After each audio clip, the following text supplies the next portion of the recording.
Assalamualaikum warahmatullahi wabarakatuh. Oke, salam sejahtera untuk semuanya dan kita ketemu kembali bersama Wisnu Audio. Ada kiriman pasien, ini pasien televisi Polytron LED TV 24 in Smart TV dengan keadaan katanya mati total. Oke, matot coy. Kayaknya ini masih baru nih. Garansinya masih ada kayaknya. Ternyata betul masih kinclong dan ini masih segelnya masih tertutup rapat. PLD 24 CV 1869. Kita colok, coba dulu ya. Ternyata tidak ada, betul, tidak ada indikator di sini. Biasanya kan ada biru kedip-kedip apa gimana indikatornya. Ritual yang pertama seperti biasa kita lakukan secara penelitian, secara kasat mata kita lihat mungkin di sini ada yang gosong atau tutung, tapi ternyata setelah dilihat pakai zoom beberapa kali nih, secara kasat mata tidak ada yang gosong. Waduh, kita harus mikir nih. Seperti biasa, langkah pertama yaitu sediakan ampometer dengan skala buzzer untuk mengecek kabel terlebih dahulu. Kabel AC-nya yang pertama kita cek terlebih dahulu, siapa tahu putus ininya ya. Oke, moga aja seperti itu harapannya, biar mudah servisnya. Tapi kita pastikan dulu saja ya. Untuk mengecek yang pertama, biasakan cek kabel AC-nya dulu. Ketika menemukan, nah ini nyambung, ini juga nyambung dua-duanya. Nah seperti itu ritual yang paling wajib ketika menemukan televisi ataupun apapun yang mati total. Lanjut ke sikring, kita ukur sikringnya, dibuka dulu bautnya untuk pengecekan sikring. Setelah jack AC, kita lakukan pengukuran sikring. Khususnya ini untuk para pemula ya. Seperti saya, para pemula seperti saya pasti harus lebih detail lagi. Langkah-langkahnya seperti ini. Nah ini untuk sambungan N nyambung ke sini juga nyambung bagus. Tapi untuk bagian L, nah L ini input AC, bagian sikringnya ini sudah terputus ya. Ini terputus, putus, tidak ada tanda bip. Kita cek di sini. Seharusnya gini nih, seharusnya nyambung. Ini tidak ada, ini 0, ini 0 tanpa sambungan sama sekali. Tanda ini sikringnya putus coy. Berarti ada beban short di sini, mungkin di bagian elko kita cek. Nah, ini elko-nya short. Elko short ini berarti korsleting ya, korsleting berarti di bagian yang lain juga kok short juga. Cek juga di bagian dioda bridge-nya, khususnya bagian min dan plusnya, positif dan negatifnya kita cek. Nah seperti ini kita cek positif dan negatifnya, terdengar bip.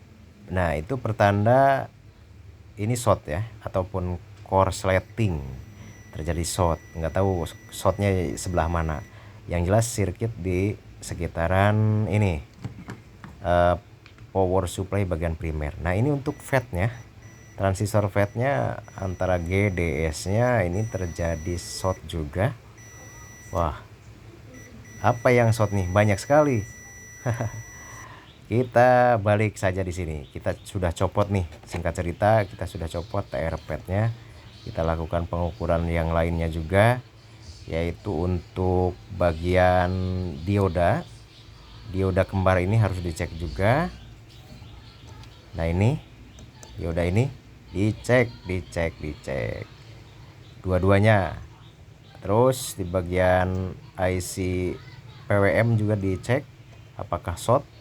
Caranya dengan mengukur elko supply-nya ada 8 volt, ada nah yang ini elko ini ada 8 volt, ada 12 volt, supply-nya bermacam-macam, ada 18 volt, ada 20 volt juga. Kita cek elko ini untuk menentukan IC PWM-nya short atau tidak. Kalau ada suara bip ataupun nyambung, itu pertanda short ya. kita cek. Ya, terukur 9,2 ohm. Ini dikategorikan short ya, ataupun korsleting short. Nah, ini nyambung, hubungan singkat.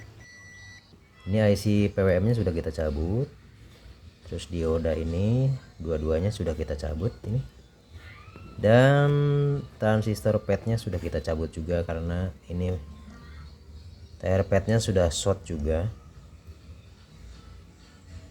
Kita ganti, kalau ada spare part ini kita ganti, kalau tidak ada kita coba menggunakan gacun 4 kabel atau 5 kabel. Oke, tipe ini menggunakan 12 volt kalau nggak salah ya. Coba kita lihat. Nah ini, nah 12 volt ya. Gacun ini ada yang 5 kabel ini kecil dan 5 kabel besar. Motherboard ini kan 12 volt, kita rubah dulu, yang tadinya ini jempran ini,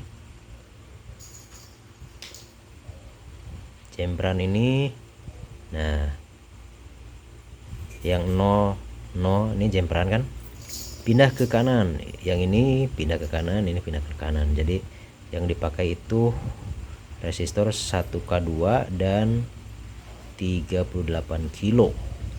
Kita pindah supaya jadi 12 volt. Jempran ini pindah ke kanan semuanya. Oke. Yang kosong ini diisi. Yang ini buang. Di jumper langsung menggunakan T0 ya. Seperti ini. Resistor yang tadi kita buang, yang di 2K4 dan 86K dibuang. Jemperannya diganti dengan jemperan 1K2 dan 38K untuk menghasilkan tegangan 12 volt. Ada 5 kabel, kuning, putih, merah, hitam, dan biru. Cara pemasangannya seperti ini. Kita pasang yang merah terlebih dahulu. Yang merah ini di fade drain. Nah, seperti ini. Nah, kabel hitam di bagian min elko bagian primer. Elko ini besar ya, yang 400 volt ini di bagian minnya. Oke, di sini. Seperti itu di bagian negatif. Lanjut warna biru. Nah, warna biru ini ke ground bagian elko di bagian sekunder. Di bagian min pokoknya ya, bagian ground dari elko sekunder. Kita balik terlebih dahulu ininya supaya lebih mudah. Kita solder di bagian min. Kita cari minnya di mana? Nah, di sini minnya, kita solder di sini. Kita pastikan tidak salah ya, min sebelah mana gitu. Lihat saja elko-nya. Oke, min elko ini kan untuk 12 volt PCC bagian sekunder. Lanjut untuk warna kuning. Nah, warna kuning ini untuk PCC plus di elko plus. Ini kan min. Nah, ini min. Ini elko plusnya. Kita solder di sini. Seperti ini. Nah, berarti tinggal tersisa satu kabel lagi yang abu-abu. Disoldernya ke elko bagian IC PWM yang ada di primer. Nah, di primer ini ada elko kecil nih. Nah, ada elko kecil seperti ini. Kita solder di bagian plusnya. Ini IC PWM kan ini ya, PWM. Nah, sebagai pengganti supply ini. Ini kan rata-rata antara 12 volt, ada juga yang 8 volt, ada 9 volt di sini ya. Ada yang 18 volt, ada yang 20 volt. Sini. Nah, elko plusnya nih. Kita solder di bagian plus di sini. Oke, seperti itu. Bisa dilihat, ini bagian plusnya. yang kabel abu-abu. Nah, sudah gini, cek and recheck lagi, jangan sampai ada yang salah, ulangi lagi. Kalau sudah benar, tidak ada yang short, kita pastikan pasang kembali seperti ini. Ini amankan terlebih dahulu, jangan sampai terkena sama bodi. Lalu kita ukur nanti di bagian 12 voltnya, di bagian elko ini kita ukur di sini ya, harus muncul 12 volt karena ini tadi sudah kita setting jemperan ini untuk settingan 12 volt. Oke, dapat dipahami seperti itu. Ini harus dikasih lampu, caranya seperti ini coy. Nah, ini sikringnya kita cabut dulu karena ini nggak usah dicabut ya. Kenapa? Karena sikringnya sudah putus duluan. Kita pasang di sikring di sini. Jadi si lampu ini pengganti sikring, maksudnya gitulah. Seperti itu. Ini sudah berfungsi sebagai sikring, oke? Kita balik lagi ke sini. Seperti ini. Dilanjutkan untuk pengukuran. Sekarang pengukuran coy, pengukuran voltase. Kita pastikan posisi di skala DC ya. Kita lihat di sini nanti indikator ini kalau menyala biru berarti power supply menyala ya, atau power supply masuk ke rangkaian ini, ke motherboard. Kalau ini menyala terang berarti ada yang short, begitulah.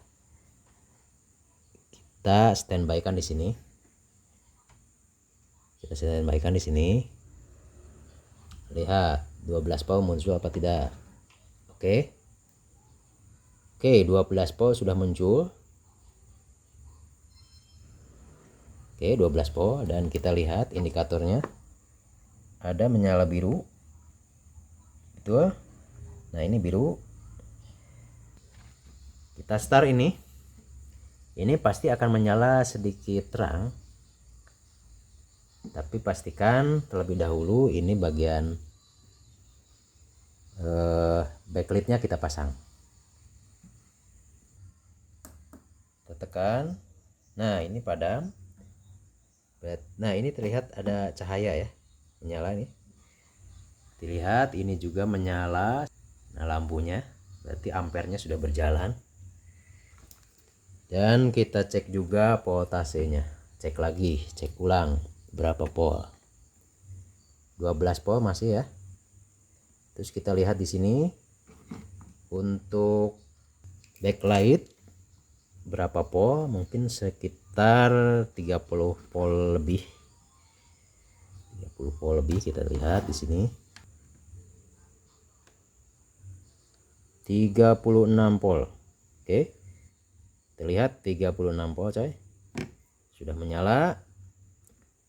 Oke, televisinya sudah menyala. Walaupun ini garansinya 5 tahun, tapi ini yang punya udah nggak sabaran. Pengen diservis langsung saja, tidak digaransikan biar lebih cepat, katanya seperti itu. Untungnya ini masih bisa teratasi. Kalau tidak, wah gawat. Garansinya hangus. Nah, ini sudah menyala dan alhamdulillah. Kita tinggal pencairan saja. Semoga awet coy.